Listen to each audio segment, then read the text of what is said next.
विश्व संवाद केंद्र, मालवा प्रांत और इंदौर प्रेस क्लब तथा रेनेसा विश्वविद्यालय इंदौर और पत्रकारिता विभाग देवी अहिल्या विश्वविद्यालय इंदौर द्वारा 25 मई दिन रविवार सुबह 11 बजे से गोल्डन जुबली सभागार SGSITS इंदौर में देवर्षि नारद जयंती समारोह 2025 का आयोजन किया गया। आद्य संवाददाता देवर्षि नारद जी के अवतरण दिवस ज्येष्ठ कृष्ण द्वितीया प्रतिवर्ष पत्रकारिता दिवस के रूप में मनाई जाती है। इस अवसर पर आयोजित परिचर्चा और जिज्ञासा समाधान का विषय रखा गया ऑपरेशन सिंदूर भारत का सामर्थ्य और कार्यक्रम के मुख्य वक्ता लेफ्टिनेंट जनरल सेवानिवृत्त जसविंदर सिंह संधू, पूर्व सैन्य सचिव भारतीय सेना और पूर्व GOC-XV कोट जम्मू कश्मीर भारतीय सेना रहे। परिचर्चा का संचालन सुधा शर्मा वरिष्ठ उद्घोषिका आकाशवाणी द्वारा किया गया। हमें अंदाज था, लेकिन दुनिया भी अचंभित है। हमारे ऑपरेशन सिंदूर पर सेना के लिए आप क्या कहेंगे सर? उसकी शौर्य गाथा को लेकर क्या कहेंगे? ये सुधा जी, आपने सही कहा कि ऑपरेशन सिंदूर ने दुनिया को अचंभित कर दिया। दुनिया भर में जो है ना, भारत जो है ना सैन्य शक्तियों में जो है ना अपना स्थान जो है ना कायम कर लिया है भारत ने। जी। भारत की सैन्य शक्ति का अनुमान सबको था। ये नहीं कि ये बात नहीं पता थी उन लोगों को। उन्हें पता था कि भारत बहुत ही शक्तिशाली देश है। उन्हें पता था कि हमारी जो है ना सेना काफी बड़ी सेना है, विश्व भर की तीसरी लार्जेस्ट सेना मानी जाती है। लेकिन ये सब सामग्री के साथ जो सैनिक जो है, जो उस सामग्री का सही इस्तेमाल करके दुश्मन पर वार करके दुश्मन पर बहुत ज्यादा नुकसान कर लेता है, वो काबिलियत जो है विश्व भर ने देखी। उन्हें अनुमान था कि भारत में शक्ति है पाकिस्तान के ऊपर हमला करने की, बट हमला इतना कारगर होगा, इतना प्रिसाइज होगा, इसका अनुमान शायद उन्हें नहीं था। उन्होंने ये सोचा था कि हाँ, कोशिश करेगा हिंदुस्तान पाकिस्तान के खिलाफ, कुछ चीजों में सफलता मिलेगी, कुछ चीजों में असफलता मिलेगी। लेकिन उनको हैरानी ये हुई कि हमें 100% सफलता मिली। तीर याद आ रहा है, हमारे पास और क्या क्या है सर? बहुत से हथियार हैं। हथियारों की कमी नहीं है, बिल्कुल कमी नहीं है, और सैनिकों को भी कमी नहीं है जी। और सैनिकों के साथ पूरा देश है, एक नागरिक सैनिकों के साथ है, पूरी सेना के साथ है, और हमारे देश के मुखिया के साथ है। हमने कर दिखाया, आगे भी कर दिखाएंगे। सर, एक आम सवाल, एक छोटा सा सवाल, ये मेरी लिस्ट का, मेरे मन का सवाल नहीं है, एक भोले मन का सवाल है कि खत्म कर देना था, क्यों चूक हुई? खत्म कर देना था ये थी तो और भी पड़ोसी देश देखते। ये तो बहुत छोटे से हैं, और भी जो अपने आप को उस्ताद समझते हैं, जो ये समझते हैं कि हमारी शक्ति के आगे कोई टिक ही नहीं सकता, खत्म कर देना था सर। कहना आसान है, लेकिन जो है ना, एक चीज याद रखो, चाणक्य जी ने भी ये कहा था बहुत साल पहले जी, कि अलग अलग तरीके हैं अपने देश के हित को देखने के। जी। हमेशा युद्ध का तरीका नहीं होता, युद्ध के अलावा भी और तरीके होते हैं। और अगर हम ये देखें कि इस समय भारत का उद्देश्य क्या है, भारत का उद्देश्य है विकसित भारत 2047। तो अगर हमारा उद्देश्य 2047 विकसित भारत है, तो हमने अपनी अर्थव्यवस्था को बढ़ाना है, हमने अपनी शक्ति को बढ़ाना है। नई नई टेक्नोलॉजीज आ रही हैं जिसके हम पीछे नहीं रह सकते, आर्टिफिशियल इंटेलिजेंस हो या क्वांटम कंप्यूटिंग हो, क्योंकि अगर हम पीछे रह गए तो हम विश्व शक्ति से पीछे हट जाएंगे। बिल्कुल याद रखो, सदियों से जो है ना, पिछले हजारों सालों से वही देश हमेशा रहा है शक्तिशाली, जिसके पास सबसे ज्यादा टेक्नोलॉजी रही। जी।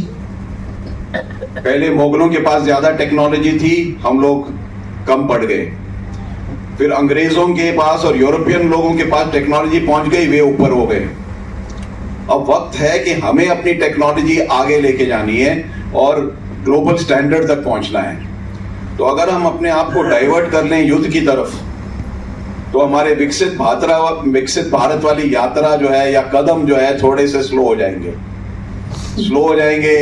रुक सकते हैं, थोड़ी सी उसमें जो है ना मुश्किलात आ सकती हैं। तो इसलिए शायद ये बेहतर था कि हमें अपने आप को पाकिस्तान की तरफ डाइवर्ट करने की जरूरत नहीं है। इस समय हमें अपने देश को ज्यादा शक्तिशाली बनाना है, तो उस तरफ देखिए। राजनीतिक तौर से जो है ना हिंदुस्तान ने, भारत ने इस चीज को बहुत ही अच्छी तरह से हैंडल किया है।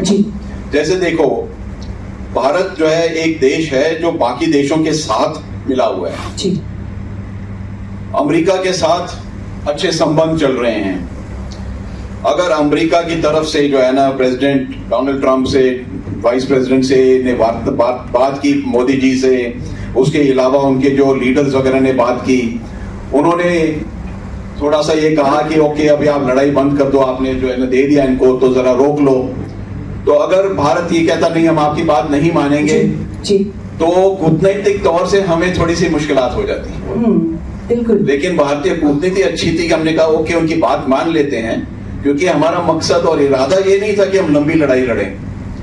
जब हमने सिंदूर शुरू किया था, इरादा कोई ये नहीं था, विश्वास ये नहीं था कि हमने 10-15 दिन या 20-30 दिन तक लड़ाई लड़ते रहना है। उद्देश्य था कि हमने इनको सबक सिखाना है और बस, ठीक है। तो उसके अनुसार से कूटनीति भी उसी तरफ थी, और इसलिए हमने जो है ना वो जो युद्ध विराम कहते हैं उस युद्ध विराम को एक्सेप्ट किया। रहा है उनका क्या सोचकर, क्या चाहकर उन्होंने ये अटैक खंबर किया? ये इस चीज को समझने के लिए पाकिस्तान की परिस्थिति को भी समझना जरूरी है। पाकिस्तान में ये जो पहलगाम में जो हमला हुआ, आतंकवादियों ने जो हमारे भाइयों के ऊपर और उनकी पत्नियों के सामने उनके साथ जो पूरा ही क्रूरता के साथ जो उन्हें खत्म किया, ये बहुत ही प्लान्ड एक्शन था पाकिस्तान का। इसकी प्लानिंग कुछ महीनों से चल रही थी। जहां तक हमारे जो सूत्रों से पता चला है, शायद पिछले साल के सितंबर-अक्टूबर से इन लोगों ने प्रोग्राम बनाया था। तो पाकिस्तान की परिस्थिति क्या थी? पाकिस्तान की सेना के ऊपर बहुत सवाल उठाए जा रहे थे। पाकिस्तान के सेनाध्यक्ष के ऊपर सवाल उठा रहे थे लोग कि उन्होंने, उनके जो लीडर थे पीटीआई, पाक तहरीक इंसाफ,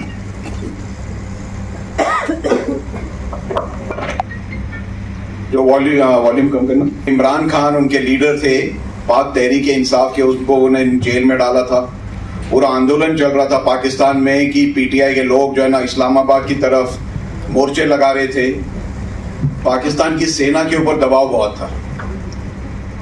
मेरा अनुमान यह है कि आसिम मुनीर जो उनके आज फील्ड मार्शल बने हैं, उन्होंने अपनी सेना के ऊपर से प्रेशर हटाने के लिए कहा कि बेस्ट तरीका यह है कि हिंदुस्तान में ऐसी चीज करें जिसकी वजह से युद्ध के हालात पैदा हो जाएं, और ताकि पूरी पाकिस्तान की आवाम या पाकिस्तान की जनता जो है उनकी सेना के साथ लग जाए। तो अपने लोगों को डाइवर्ट करने के लिए उनका जो राजनीतिक आंदोलन से अलग करके एक दुश्मन को सामने खड़ा करने का उनका प्रयास था, और दुश्मन पाकिस्तानियों के लिए हमेशा हिंदुस्तान रहा है। और ये सब सोच विचार करके उन्होंने बोला कि एक्शन करो। उनका ये भी अनुमान था कि हिंदुस्तान उसका जवाब देगा, और जवाब देगा तो उनकी जनता जो है उनके साथ लग जाएगी, और आसिम मुनीर और उनकी सेना के ऊपर जो सवाल उठ रहे थे, प्रश्न चिन्ह थे, वो सब जो है थोड़े से कंट्रोल में आ जाएंगे, कोशिश करेंगे। लेकिन कई बार जो चीज सोची जाती है उसका उल्टा प्रभाव हो जाता है। बिल्कुल। तो जो पहलगाम में जो हमला किया उन्होंने, वो बहुत ही दर्दनाक था, जिसकी वजह से भारतवासी, सारे भारतवासी, सभी कम्युनिटीज के सबको वो ठीक नहीं लगा। इतना अमानवीय रहा, अमानवीय रहा, इसलिए सबने कहा ये गलत हुआ है। और जब सबने कहा ये गलत हुआ है तो हमारे बीच में फिर दरार नहीं पैदा होता, सवाल ही नहीं उठता। लेकिन देश की जनता, हमारा शहर, हमारे लोग सर ये भी जानना चाहते हैं कि चूंकि आप बता रहे हैं कि 4-5 साल पहले से पाकिस्तान कुछ इस तरह की कोशिशें करने के प्रयास कर रहा था, ये हमारे पास जानकारी है।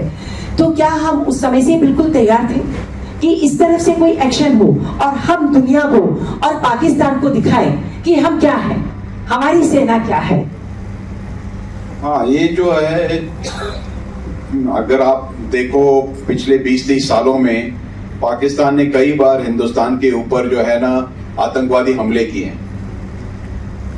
हमने संयम दिखाया शुरू में, फिर हमने जो है ना उनको कहा कि अभी हमारे संयम की भी हद होती है। तो उरी में जो उन्होंने आतंकवादी हमला किया था, उसके बाद फिर हमने सर्जिकल स्ट्राइक किए। उनको संदेश दिया हमने कि ये संदेश हम दे रहे हैं कि ये हरकतें बंद करो। उस संदेश की भाषा नहीं समझे। उन्होंने फिर 2019 में पुलवामा में हमला किया था कार बॉम्ब के साथ। फिर हमने दोबारा बालाकोट में एयर स्ट्राइक किया। हमने संयम का उदाहरण दिया उनको, लेकिन साथ में हमने संदेश भी दिया। अब पाकिस्तान और उसके जो प्यादे हैं, मैं उनको प्यादे कहता हूं, जो इनके तंजीम या तहरीके, जो लश्कर-ए-तोयबा या जैश-ए-मोहम्मद जैसे जो ऑर्गेनाइजेशंस उनके अंडर जिसको उन्होंने पाल रखा है, उनके जो आतंकवादी लोग जो हैं, उन्होंने फिर से हमला किया। वजह मैंने आपको परिस्थिति बताई थी, उनकी क्या परिस्थिति थी। और इसका जो है ना जरूरी था कि हिंदुस्तान का कि ठीक है, हमने संयम दिखा रहे हैं, लेकिन हम संयम के साथ साथ भी आपको जो है ना जवाब देंगे, करारा जवाब। और इसलिए जो है ना इस बार हमें ऑपरेशन सिंदूर लॉन्च करना पड़ा। और अगर आप ये देखो कि इसमें जो इन्होंने पहलगाम में किया वो एक थोड़ी सी चुनौती जैसा था जी, क्योंकि उनके जो आतंकवादी थे उन्होंने कहा हमारी औरतों को कि जाओ मोदी को बताओ जी। तो ये जैसे कोई बंदा बोलता है ना कि हम चुनौती दे रहे हैं आपको, तो इसके इसलिए जो करना है वो करके दिखाओ। हाँ जी, हम भी ये करेंगे। हम भी। तो फिर हमें जवाब में देना पड़ा था कि ठीक है, हम आपकी चुनौती को कबूल करते हैं और उसका जवाब भी हम देंगे। अंजाम ऑपरेशन सिंदूर से भी बढ़कर सामने आएगा। ऑपरेशन सिंदूर स्थगित नहीं हुआ है, जैसा कि हमारे देश के मुखिया ने जोर देकर कहा, रक्षा मंत्री ने कहा कि स्थगित हुआ है, सिर्फ खत्म नहीं किया है। हमने स्थगित किया है सर, खत्म नहीं किया है। क्या संदेश जाता है? देखिए, जो हमारी नेतृत्व है देश की, उन्होंने जो जब सिंदूर लॉन्च किया था, सिंदूर लॉन्च करने का एक उद्देश्य था।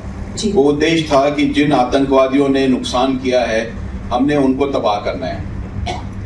तो जो पहले स्ट्राइक्स हुए थे 7 तारीख को, वो सिर्फ टेररिस्ट कैंप्स के ऊपर स्ट्राइक हुए थे। मुरीद के, बहावलपुर और मुजफ्फराबाद के नजदीक, सियालकोट के नजदीक अलग अलग लोकेशन से जहां पर हमला किया गया था।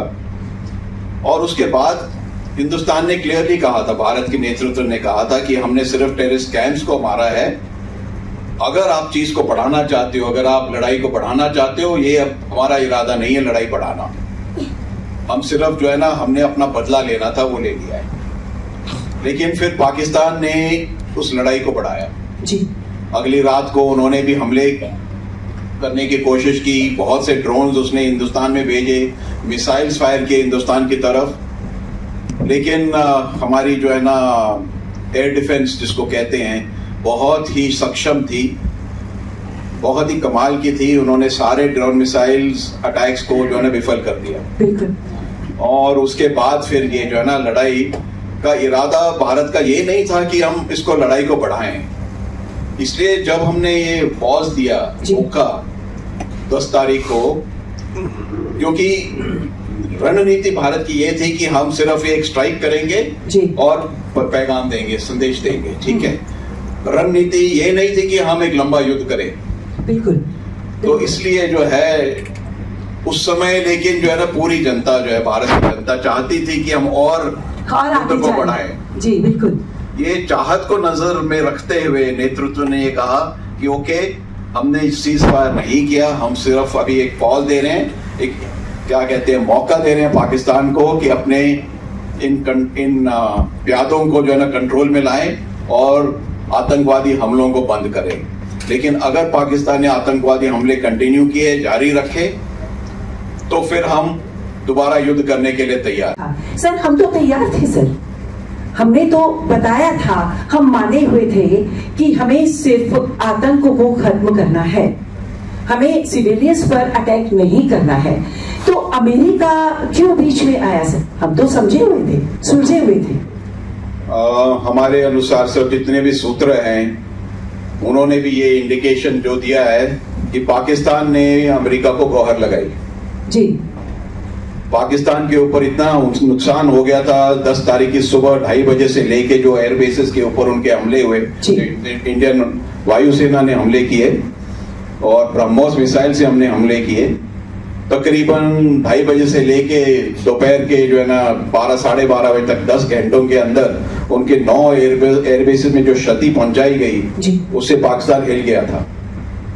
और फिर पाकिस्तान के पास वही होता है कि जब कोई गली के कुत्ते को मारता है तो गली का कुत्ता भागता है किसी और जगह पनाह लेने के लिए, तो वो भी भागा पनाह लेने के लिए अमेरिका की तरफ। आपको याद होगा 1999 में कारगिल युद्ध में तब नवाज शरीफ जी भागे थे बिल क्लिंटन के पास। तो इस बार जो है आसिम मुनीर और शहबाज शरीफ जो उनके भाई थे वो भागे डोनाल्ड ट्रंप की तरफ। क्या बात है। जब इन लोगों को पता है कि भागेंगे, मुझे समझ में नहीं आता, देशवासियों को समझ में नहीं आता तो ये क्यों इस तरह की हरकतें करते हैं। इनको दूर जाना है, इनको हारना है, इनका नुकसान होना है। बहुत बड़ी बात कही सर आपने कि ये निवेदन उनका था। हमने तो पूरे विश्व को बताया कि हम विश्व शांति के दूत हैं, हम लड़ना नहीं चाहते। हम पूरे विश्व में वसुधैव कुटुंबकम का जो वाक्य है, ब्रह्म वाक्य है, उसके साथ चलना चाहते हैं। सर CDS तीनों सेनाओं का कंबाइंड रूप सबने देखा। बार बार ये कहा गया कि ये आकाश तीर चला, ये ब्रह्मोस गया, उस ड्रोन को मार गिराया, वहां हमने उनके एयरबेस पर अटैक कर दिया। इधर आपकी जल सेना तैयार हो गई थी सर, इधर BSF तैयार हो गया था। ये कॉम्बिनेशन, ये आपसी तालमेल, ये सामंजस्य किस तरह से बनाए रखा, सभी लोग जानने के उत्सुक हैं कि सेना के बीच ये तालमेल किस तरह से बनता है। और इस समय जो शौर्य उन्होंने दिखाया तीनों ने मिलकर, उसको सैल्यूट करते हुए जानना चाहूंगी सर कि ये हिम्मत, ये विश्वास, ये शक्ति किस तरह से पैदा हुई। देखो ऐसे है, तीनों सेना और सेना के जो अधिकारी हैं, हम सब में जो है ना एक चीज हमारे रगों में होती है जो हमारे ट्रेनिंग के दौरान में NDA से स्टार्ट होती है, और वो है देश हित में अर्पित। तो जब हम देश हित में अर्पित होते हैं तो हम अपने साथी जो होते हैं उनके साथ तालमेल करके काम करते हैं। इसमें कोई हमारे बीच में विवाद नहीं शुरू होते, हम एक साथ एकजुट के लड़ाई लड़ते हैं। आपको याद होगा 1971 में भी जो है ना इंडियन एयरफोर्स ने, वायुसेना ने बहुत से एक्शंस थे जिसमें आर्मी और एयरफोर्स ने एक साथ एक्शन किए थे। बांग्लादेश में हेलीकॉप्टर्स में जो है ना हेलीबोर्न ऑपरेशन किए थे, एयरबोर्न ऑपरेशन हुआ था जहां एक बटालियन को एयर ड्रॉप किया गया था। नेवी ने जो है ना ब्लॉकेड किया था, नेवी ने कराची हार्बर के ऊपर जो है ना हमला कर दिया था। तो तीनों सेनाएं एक साथ काम करती है, तालमेल के साथ काम करती है, और ये मेरे ख्याल में नॉर्मल है हमारे लिए। इसमें हमें कोई अचंभित होने की जरूरत नहीं है, ये नॉर्मल है हम लोगों के लिए।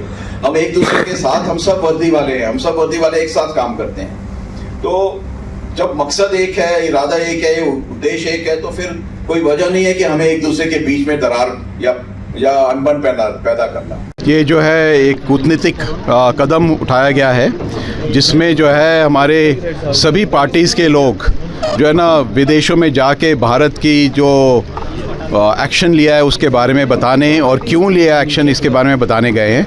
इसका फ़ायदा एक तो ये है कि बाकी विश्व के देश जो हैं उनको ये ना लगे कि सिर्फ एक ही पार्टी के लोग बात कर रहे हैं, ये बात नहीं है। पूरे सभी पार्टीज़ का और पूरी सरकार, एक गवर्नमेंट, एक यूनिटी वाली गवर्नमेंट जो है वो देश का पक्ष रख रही है। दूसरी बात ये है कि बहुत से देश होते हैं जिनको पता नहीं होता कि क्या बात सही है, क्योंकि पाकिस्तान का जो नैरेटिव है वो अलग है, हमारा अलग है। तो हमारा पक्ष जो है उनके सामने रखना वो इन डेलीगेशंस का काम है। एजुकेशन सिस्टम के बारे में आपने वहाँ पर बताया कि वहाँ का एजुकेशन सिस्टम उन लोगों ने अपने हाथों में ले रखा है, जिसके कारण वहाँ का लोगों का ब्रेन वॉश कर रखा है, उसी का कारण ये हमले होते हैं या लोग उनकी मदद कर रहे हैं। उसको लेकर किस तरह से देखिए ये एक सिंदूर रिलेटेड नहीं है तो रहने दीजिए सवाल। सर आपने ये बताया कि इस वार के अंदर मिस इन्फॉर्मेशन काफ़ी हुई है कि किसी भी प्लेटफॉर्म से वो आई है। जब आप लोग देखते थे कि मिस इन्फॉर्मेशन आ रही थी तब आप लोगों को कैसा महसूस, आप हंसते थे कि आपको गुस्सा आता था? ये देखिए ऐसे है, मिस इन्फॉर्मेशन जो है ना लोगों को गलत इन्फ्लुएंस करता है, इसलिए हमें मिस इन्फॉर्मेशन रोकना चाहिए। अब क्या होता है कि जिन लोगों को फ़ौज के बारे में, सेना के बारे में या देश के हालात के बारे में ज़्यादा पता है वो तो समझ सकते हैं बात कि ये तो गलत बात है, ये गलत बात कही गई है। लेकिन जो आम जनता है, आम लोग होते हैं, उनको शायद ना पता चले। तो अगर आपने मिस इन्फॉर्मेशन ज़्यादा टीवी के ऊपर प्रोजेक्ट किया तो बहुत से लोग जो है ना उनको गलत नज़रिया हो जाता है। जैसे कि अगर आप कहो कि दुश्मन के जहाज़ गिरा दिए, उनका पायलट कब्ज़ा कर लिया, वो कैप्चर हो गया है, जबकि ये सच नहीं है। तो क्या होता है लोगों की समझ में ही आता है कि नहीं हमने ये किया है। तो इसलिए मैं ये कहना चाहता हूँ कि बेस्ट ये होता है कि जो चीज़ ऑफिशियली आपको बताई जाती है, जो सरकार की तरफ से बताई जाती है, वो कंफर्म्ड खबर होती है, उसके अनुसार से चलना चाहिए। जैसे प्रिंट वाले करते हैं, कंफर्म करके इन्फॉर्मेशन डालते हैं। ठीक है। सिंदूर जब शुरू किया गया था सब पूरे देश में एकता दिखाई गई थी, सारे लोग एक साथ आए थे एक प्लेटफॉर्म पर इसकी कामयाबी की जब निकाली जा रही है यात्राएं, सब अलग अलग बट्टे में सब अपनी अपनी यात्रा निकालते हैं, उसको कैसा लगता है आपको? देखिए ऐसे है, आवाज़ें बहुत है एक बड़े देश में, लेकिन सही आवाज़ कौन सी है, गलत आवाज़ कौन सी है, उसका जो है ना परख करने की काबिलियत आप सब में है। सर सेना के ऑपरेशन को लेकर जो सबूत मांगे जाते हैं राजनेताओं द्वारा, उससे मोराल पर कितना असर पड़ता है एक सैन्यकर्मी होने का? देखिए ऐसे है ना कि पाकिस्तान अपने लोगों को ये बता रहा है कि उसने हिंदुस्तान के इतने जहाज़ गिरा दिए, हवाई जहाज़ गिरा दिए वगैरह, उसने इतना नुकसान पहुंचाया हिंदुस्तान में। क्या पाकिस्तान के लोग उनसे पूछ रहे हैं कि हमें सबूत दो? तो अगर आप अपने लोगों को बोल रहे हो सबूत दो, तो मतलब कि आप किसकी भाषा में बात बोल रहे हो, ये समझा करो। हम अगर संगठित एक देश है तो देश की जो नेता, जो देश की सेना बोल रही है उस बात को मानो, उसके अनुसार से चलो। युद्ध में नुकसान होते हैं, युद्ध में नुकसान होते हैं, याद रखो बात। ये नहीं कि युद्ध में नुकसान नहीं होते, लोगों की मौत होती है, सैनिकों की मौत होती है, सामान की क्षति होती है, ठीक है, बिल्डिंग्स गिरते हैं। आपने कईयों के फ़ोटोज़ भी देखे कि लोगों के घरों में भी कुछ नुकसान हुआ है। लेकिन इसका मतलब ये नहीं है कि आपने वो गिनना शुरू कर दो कि कितनी क्षति हुई है। आपका काम है नतीजा देखो, रिज़ल्ट देखो। हमारा रिज़ल्ट क्या था कि पाकिस्तान के ऊपर जितनी शक्ति करना ताकि उनको संदेश मिले और वो हिल जाए और संभल जाए। ठीक है, क्या वो उस काम में हम कामयाब रहे कि नहीं रहे, ये बात होनी चाहिए। ब्यूरो रिपोर्ट, सत्याग्रह न्यूज़, मध्य प्रदेश।